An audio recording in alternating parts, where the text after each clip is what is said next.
Hey everyone, thanks for joining us for another episode of The Lion, the Way, and the War, where we talk about Jesus, His church, and the spiritual battle that surrounds us. My name is Craig Allison, and I'll be your host.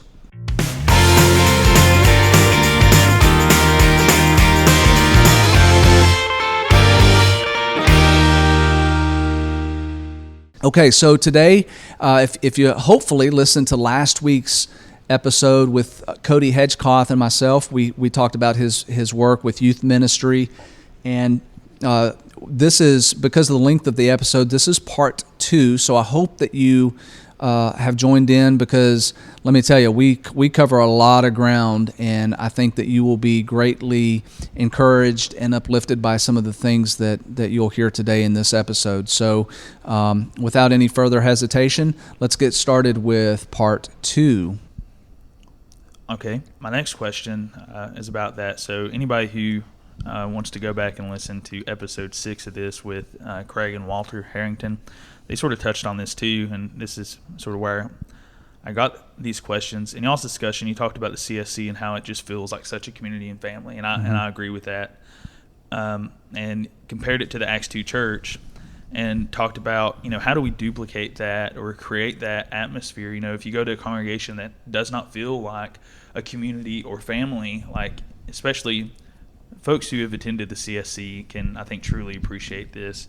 It seemed like from y'all's conversation, you thought the key might have been being intentional. If I got that wrong or misunderstood you all, correct me. But it seemed like in y'all's podcast that y'all discussed this idea of being intentional. Right. So do you mind going more in depth on that? And outside of being intentional, what other things, if any, do you think make the CSC work like the Acts 2 church? Yeah, you definitely have to be intentional. The success the Student Center has, and that feeling, that vibe that we have here, that family thing, does not happen by accident. So yeah, it absolutely has to be intentional. And there has to be somebody or a group of people that are coming together that are talking about the things that work and the things that don't work. And so through the years that I've been doing this, and I brought some of the, I won't go into detail, but some business models, some things that I learned in the business world about working with groups and group dynamics, and implementing that here. So, for example,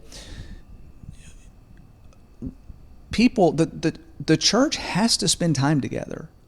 What we're talking about fundamentally here, Cody, are relationships, okay? And if you have a church that is not spending time together, and I don't know, we could have some disagreement here, but my own personal viewpoint is that if the only time that you see your church family is when you go into that building on Sunday morning, and then you don't see them again for another week, tell me any relationship that works well where you only see a person an hour a week. Yeah, it doesn't work. Okay, so I mean, this isn't rocket science. Now, we can get into all of the stuff that makes that super inconvenient in today's world. I get that. Okay, people have jobs. We're more spread out than the first century people were. We live all in this region here. It would take some people an hour to just drive and get together. So yes, we got a lot of logistical issues there. Are they impossible to overcome? No, they're not. But it takes effort, and it takes work, and it takes intentionality to do that. And when I say work, Cody, I'm saying it's hard work. Okay, there's serious sacrifice involved in that. But the payoff on that is incredible. All right, now the Student Center, look, everybody listening to this, I mean, it's a different situation, okay? We're, the people here, they're in school together, they're all within walking distance, so it's a perfect setup. I mean, we kind of have this perfect world kind of thing. And once you leave this place and you get a job, you get married, you have a home, having that connection with other church members is just, there's a lot of obstacles and barriers that get in the way. But the fact of the matter, again, is this, that there has to be a driving force, a driving mechanism that continuing, because this is like pushing a boulder up the hill. I mean, it is constant work. And so to have that working to develop what you're talking about, that Acts 2 church, it's a combination of those things, that intentional work and understanding what it's all about, which at the end of the day is relationships. Okay, so there's real briefly here. There's 4 points. Those of you that are not familiar with the Manna organization, they do something very similar to what we do here. As something similar, I'm going to say it's almost point by point same, and I'm going to even use their definitions on this. You have to have activities together, okay, and you can't. What am I trying to say here? If you don't plan stuff to do together, that's how do you have a relationship with somebody? I mean, there has to be a mechanism that brings people together. Okay, so some type of activities, and there's a whole school of thought on what activities are appropriate versus inappropriate. But just to keep this very simple and for time's sake, there has to be activities that bring people together. Once you start doing things together with each other, you begin to develop a relationship that hopefully brings you to a point where there's going to be some trust that's established. Okay, so you and I have been doing something. Maybe we've been going out once a week to grab coffee, and that's kind of the vehicle there. But we reach a point where we don't have to necessarily go have coffee. We can just say, hey, what are you doing at 3:00 today? Do you want to meet over on campus underneath the tree out there? There's some shade or whatever. And you're like, yeah, let's just talk. And so we begin just having daily conversations or whatever. Eventually, that relationship that leads into that trusting one another puts me in a position, or puts you in a position, where you can ask those questions that you could not have asked earlier on. Like, hey, tell me about your faith background. Do you go to church somewhere? What do you feel about Jesus? The whole Jesus Christ thing is you feel like he's the Son of God, and then you begin to have seriously meaningful conversations with a person. Okay.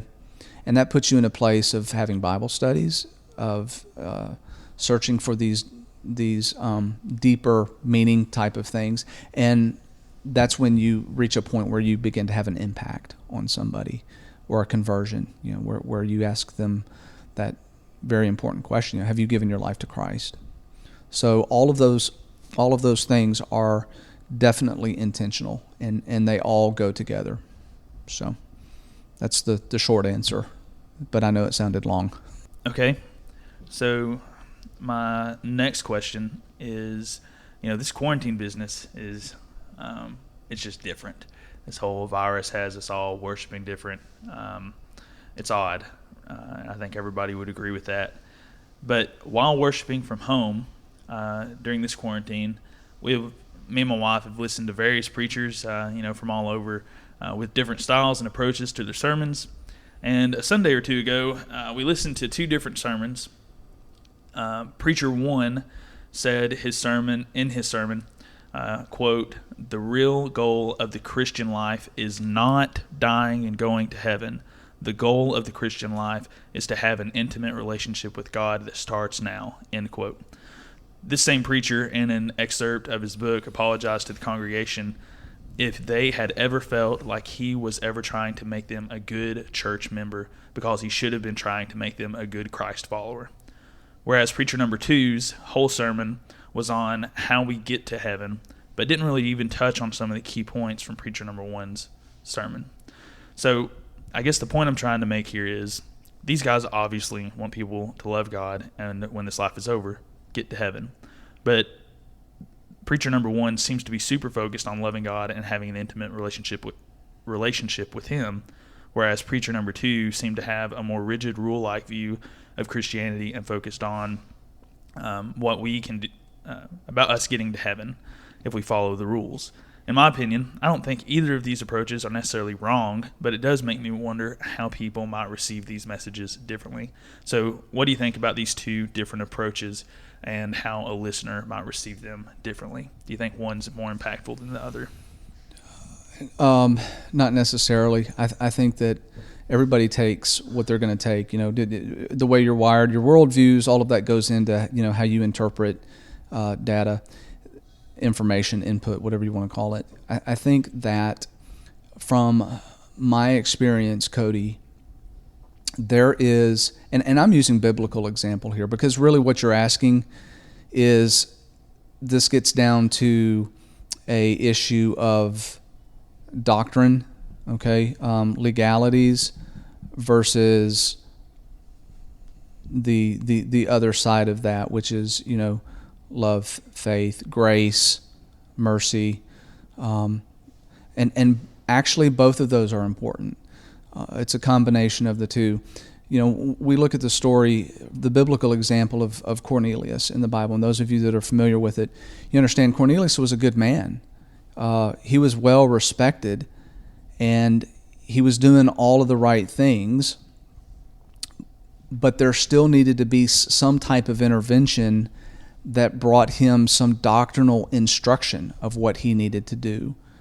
And so you have Peter going to Cornelius to teach him what he needed to do in order to put Christ on in faith, and he ends up being baptized. And some people argue, the whole baptism thing, the Church of Christ, people feel that's necessary for salvation, and we do, absolutely, but that's not an exclusive thing.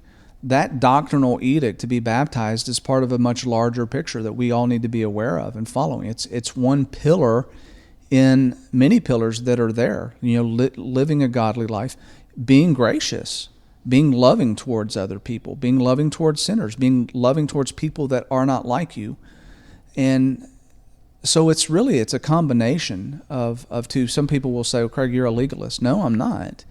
But I do believe, based on doctrinal example, that there are legal, if you want to call it that, legalistic issues that we need to adhere to, because Jesus instructed these things, and I may not fully understand it, but I don't have to understand it to know that obedience is an expression of my faith in God. Okay, James talks about being doers of the word, not hearers only.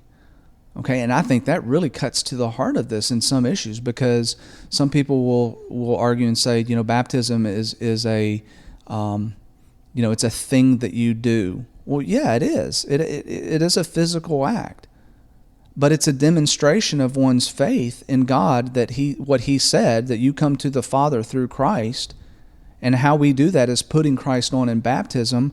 That's a physical act. We're doing that, but it has massive spiritual implications. So it's a combination of both things, and I think that's what we need to be teaching. And unfortunately, there's a lot of people that side on one side too much or the other side too much. And let's be honest, that's where the Church of Christ has gotten a bad rap, or a bad reputation in some ways, is that they think, we just talk baptism. That's baptism. That's all that matters. And I can understand their viewpoint on that. And I think the Church of Christ needs to do better in explaining, yes, that's one of many things that are important in the overall process of our salvation. Yeah. I think the culture at different congregations, they get so hung up on the differences between the Church of Christ and, the Baptist faith or the Methodist faith. They get hung up on these differences, and, that's sort of what, as a former person in a youth group, sort of what I grew up listening to a lot was about these differences and why we do these things, and it so little on what I think are, like you were mentioning, huge pillars of the Christian faith, which is love and forgiveness and grace. That they were almost like grace was almost like a taboo topic growing up, because we were so focused on the I guess legalistic do's and don'ts side of things. So that's why I asked. I think having a good balance is the right way to go too. So Craig, why are you a campus minister? I know you got some business background and have your own business too, but why is this something that you wanted to become? That's a long story, and I'm going to give you the very condensed version of it. That is because God called me to this work. That's the short answer. I had been 19, 20 years doing environmental health and safety, and I had reached a point in my career where I knew something was missing, that I wasn't doing exactly what I was supposed to be doing. There's like a missing puzzle piece. You have it completed, but there's that one thing that's going to bring it all together. And there's this void that I knew was there in my heart. And it was a 3-year journey, and I started praying a lot, and it didn't seem like God was answering my questions. And but His timing is always perfect, and He began opening doors for me. Wasn't in my time frame. I wanted it to happen a lot sooner than what it did, but looking back in hindsight, I realized that it all had to happen exactly the way it happened. And so I was basically at a spiritual low point in my life. Not being, we've talked about, the example, at home, at church, wherever. I wasn't the type of Christian man that God had called me to be. And so through that, this process of me praying and just laying it all in God's hands, He opened up doors and avenues that eventually led me to this position. And just to show you how there is an actual spiritual warfare taking place, and this is another thing that people freak out about. When you talk about spiritual warfare and demonic forces that are here on this earth that are, pursuing us, and they want to devour us and pull us away. The same day that I got an offer to become the campus minister, I'm talking like within the hour, I was offered another opportunity with the dangling the carrot, so to speak, money, power, prestige, all of that. That was right there at it too. I was like literally at this crossroads. Do I become a campus minister and work for God, or do I take this big promotion and have all of my dreams and wildest desires answered? So there I was at that crossroads, and I feel very sure that this was Satan or some other evil entity that is, part of this spiritual dimension that we can't see, that was panicked and knew that if I made the decision that I did make, was to become in campus ministry, their grip on me would be way less, and they were working very hard to pull me in the other direction. Man, that's awesome. That's a lot better answer I thought it was going to be. I thought you got into ministry for the money. That's why everybody else gets into it, right? Yeah. Well, there again, you mentioned I had a business, and just guys, this is, if you're listening to this, the testimony that's here, and God taking care. If you trust Him and you have faith and you take that leap of faith.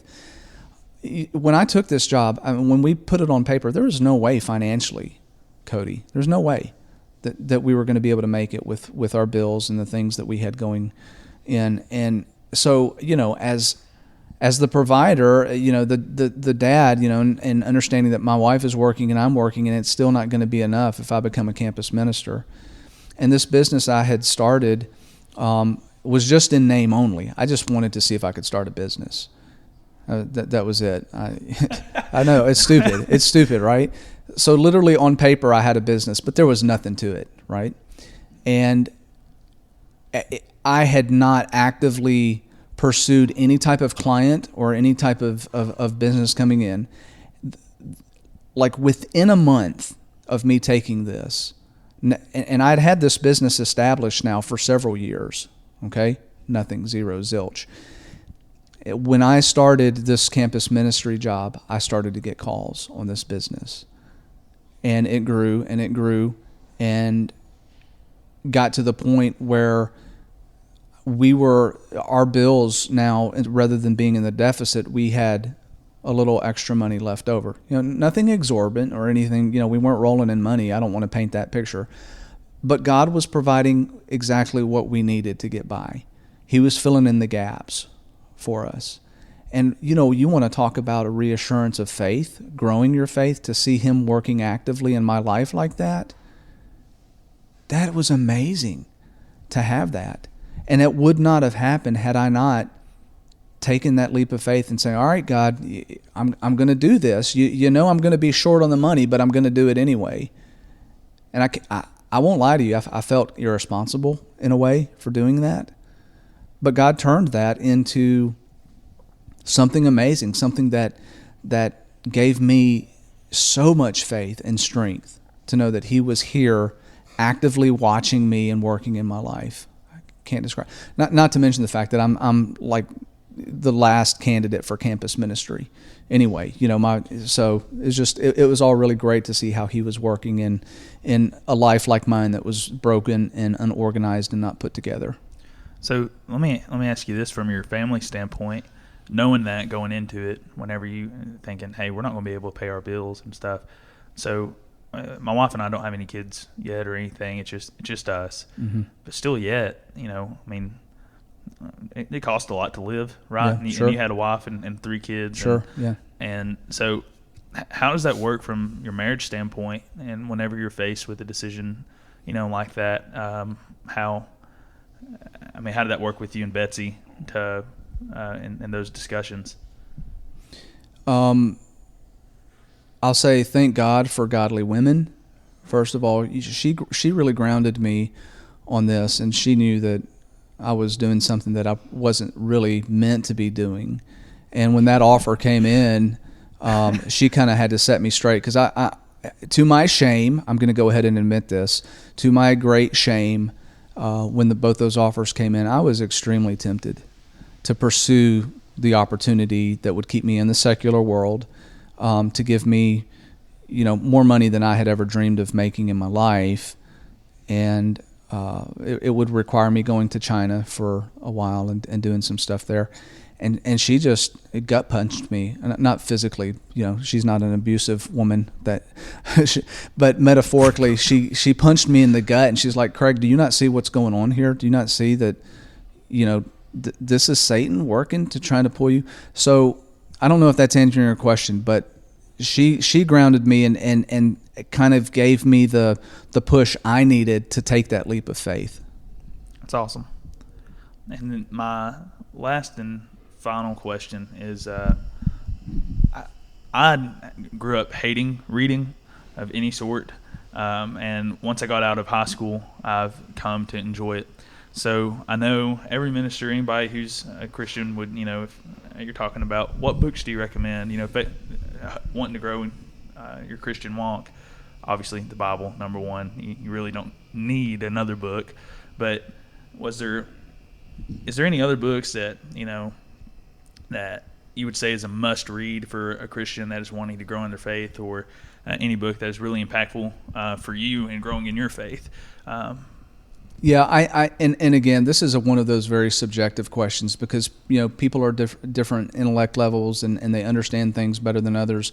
You may read Einstein's theory of relativity and it all clicks into place for you, and I read it and it doesn't, and I don't understand anything at all. So I paraphrase or set this up to say that one of the authors that has always clicked with me, it's like I understand his analogies and everything goes well, is C.S. Lewis, which, the name of the podcast is kind of a shout out to him. He wrote The Lion, the Witch, and the Wardrobe, and the name of this podcast is The Lion, the Way, and the War. And, so all the analogies there are pretty obvious. But Mere Christianity, one of his works, is probably the starting place that I would point people to go, because C.S. Lewis is an interesting character in that he was an atheist before he became one of the 20th century's leading apologists as far as the Christian faith is concerned. So he's approaching it from a standpoint that I think is to be respected, that he worked through these tough intellectual issues. And so all of the issues, the questions, the really tough questions I get from college students coming in, especially talking about, is God real? Why should I believe in God? Because that's kind of the starting point. If you don't believe in God, we have a hard time talking about the Bible and Christ and how Christ is working in your life. I mean, you have to start on some level where you are in agreement with the basic definitions, and the most basic definition is God real? Does God exist? So C.S. Lewis does a fantastic job in bringing somebody from a standpoint of understanding not only that God is real, but why it makes perfect logical sense to believe that God is real. So the reason I asked this question, so I guess part two of it is, I'm a firm believer that to learn from others, right? That if you only learn from experience, which is a great teacher, but there's going to be situations you're never in, so to be able to disciple folks, to be able to, you may never even think of some of these questions that people struggle with, and I'm learning that in youth ministry, that some of these questions, I think we don't give kids enough credit sometimes that they're sharp and they're deep thinkers a lot of times. So what, so do you have any mentors or anything like that you try and learn from, that almost like we talk about this discipleship quote unquote movement going on right now? Are you a part of anything like that, Craig? And how does absolutely that impact your life? Yeah, and I can't. I'm so glad you asked that question, because I think it's imperative for us as Christians. If we think we're in this alone, that we're going to get to heaven on our own by ourselves, we are sorely mistaken. We have to have good mentors. I'll use this analogy. So if I have a question about making a repair at home on my plumbing, my plumbing's all messed up, I'm probably not going to call my kid's pediatrician for that. Now, he's a smart guy, no doubt. He went through medical school, but he probably is not the right guy to call to fix my plumbing. I'm going to call a plumber. And better yet, if I can stand there and watch him and observe and learn how he does it, then the next time I have that same plumbing issue, there's a good chance that I might be able to fix it myself. And the reverse of that is true. If my kid is sick, I'm not going to call Joe the plumber. I'm going to call the pediatrician, because he understands the body and the health system. So in our Christian life, the application is that to have just one mentor, because your spiritual life is multifaceted, Cody. Oh, yeah. So you need to search out good mentors that you can trust, that you can have faith in, that are going to give you guidance for the different facets of your spirituality. And that, I think, is the key learning for us, is to be able to swallow our pride to the point where we can say to ourselves, there's a lot I can learn from a lot of different people. And I think, at least it's been my experience, that when you approach somebody and ask them to be, you don't have to use the words, hey, will you be my mentor? Because that's weird. But, to have those conversations, like, I really respect you, and I would love to be able to call you up sometime and ask you some questions about XYZ issue that I struggle with, or that I met. Would you be open and willing to having that conversation with me? 9 times out of 10, you're gonna find a very receptive person say, yeah, absolutely, I would love to. I mean, if you call me up and say, hey, Craig, could you talk? I'm honored. I'm honored to be able to be that person in your life. Absolutely. And something I just want to add to here is, if you're going to be having these relationships, let's say the reason you're wanting to ask somebody a question is because you're struggling with a particular thing, well, it'd be nice to go ask somebody who's gone through that already, right? But how do you know who has and hasn't? Well, the only way is if we're sort of open and honest with, I think, our fellow brothers and sisters. And that's something that I see. I mean, nobody's proud of what they've done wrong, right? Nobody wants to be spreading that around. But I think in some cases, it's so important to do that, so that you can help. You can keep people from going in that situation, or help people out of that situation that you've already gone through. One of my favorite people, and I don't even know her that well, but one of my favorite people, and I respect her so much, is Katrina Cabe. And I actually met her here at the Christian Student Center. She, without getting into details, she had a rough life. She got into drugs, was living on the streets, but bad situation. and it was a prison ministry that she decided to follow Christ, and now she leads her own ministry helping women that was in her same situation, and it's just incredible. So Katrina is very open. I don't think she's proud of her former life, but she's open about it because she understands what people were going through, and she's helped so many women and others get out of their bad situation. So it's a tough pill to swallow for me. I'm sort of stepping on my own toes when I say this. There's stuff I've gone through that I don't want to, that I'm scared to tell folks, but I think it's important if you catch wind, hey, somebody might be going through something, I encourage y'all to reach out to them. If you've gone through that similar thing, just say, hey, I'm here to talk, so I agree with you, Craig. It's just imperative that we have those relationships. That's what the church is supposed to be, Cody. I mean, here's the deal. We need to get over ourselves. Seriously, we need to get over ourselves, because it is more effective as far as reaching and saving souls when you can identify with somebody, or they can identify with you, and they know that you're coming to them maybe as a minister or an elder or a deacon in the church or whatever, and you're not afraid to say, you know what, I struggled with that same thing. And that's powerful to know that you're not in it alone. And that's the thing with these, talk about your kids from a youth ministry standpoint, the college kids. One of Satan's primary objectives is to think you're the only person that has ever done that awful thing. You're the only person that's ever had an affair. You're the only person that has ever looked at pornography. You're the only person that is struggling with alcohol. You're the only person that has habitual lying issues. We can go on and on. And it's that isolation type of technique that Satan uses that eventually pulls us down into these pits of despair that we have a hard time climbing out of. That is not the church. We are supposed to be relying on each other. And I'm not saying, we get together and we have all of these, I mean, you can share too much sometimes, okay? So we need to temper that a little bit, and that's probably another discussion.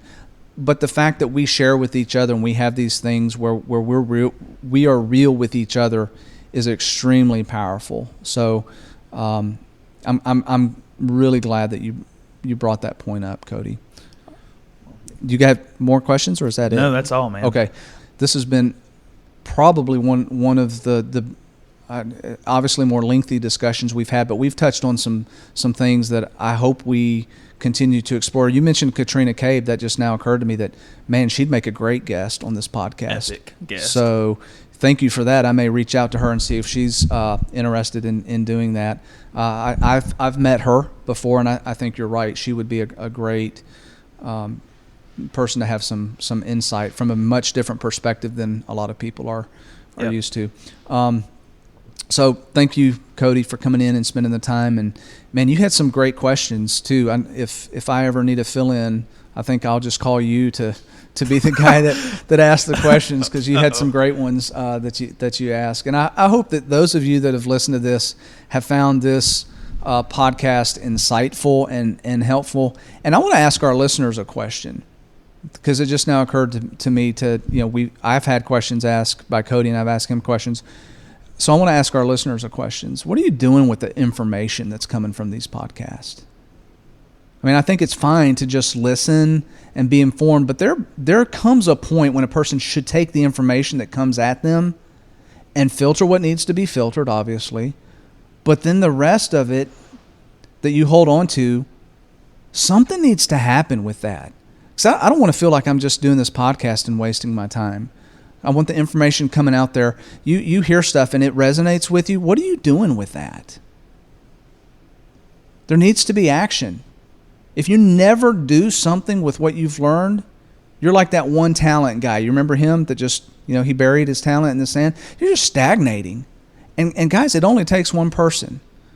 People have asked me about this ministry and the success we're having. It's not rocket science. Some of the stuff you've heard us to talk about on this very podcast today, this in your heart.